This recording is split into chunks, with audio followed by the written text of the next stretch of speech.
আমার অনেক দেরি হয়ে গেছে, আজকে আমাকে তাড়াতাড়ি স্কুলে যেতে হবে। আরে এখানে কি পড়ে আছে? এটা হচ্ছে জাদুর হাতুড়া, এটা দিয়ে যাকে মারবে সেই ফ্রিজ হয়ে যাবে। তাহলে এটা আমি স্কুলে নিয়ে যাই। এই যে বাচ্চারা, আজকে হচ্ছে ম্যাজিক্যাল জাদুর কম্পিটিশন। তোমরা সবাই ম্যাজিক্যাল হাতুড়া এনেছো? হ্যাঁ স্যার, এটা হচ্ছে আমার জাদুর হাতুড়া। এই যে মোটু, তোমার হাতুড়া কো? এটা হচ্ছে আমার জাদুর হাতুড়া। স্যার, এটা দেখে মনে হচ্ছে বাচ্চাদের ললিপপ। হা হা হা। এই যে মোটু, এটা দেখে তো মনে হচ্ছে বাচ্চাদের কাঠ পেন্সিল। স্যার, শুধু আমি জানি এই ম্যাজিক্যাল হাতুড়াটা কি করতে পারে। এই যে রাজু, তোমার জাদুর হাতুড়াটির পাওয়ার দেখা। স্যার, এই হাতুড়াটি দিয়ে যে কোনো জিনিস কপি করে বাড়ি দিলে তা হয়ে যায়। তাহলে একটি ছোট ফ্যান তৈরি করে দেখাও, অনেক গরম পড়েছে। আমার জাদুর হাতুড়ার এখন আসল পাওয়ার দেখাবো। আমি এখন কাগজের উপর বাড়ি দিলে ফ্যান তৈরি হয়ে যাবে।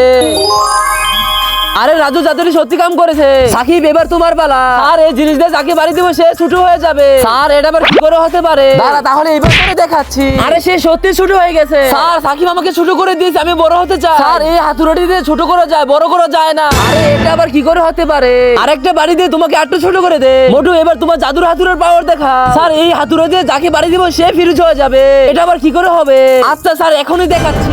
এই যে মোটু, আমাকে না, আমাকে না। সে দেখি সত্যি সত্যি ফ্রিজ হয়ে গেছে। আল্লাহর এই সুন্দর ছবিটির জন্য কেউ লাস্ট সেভ করেনি।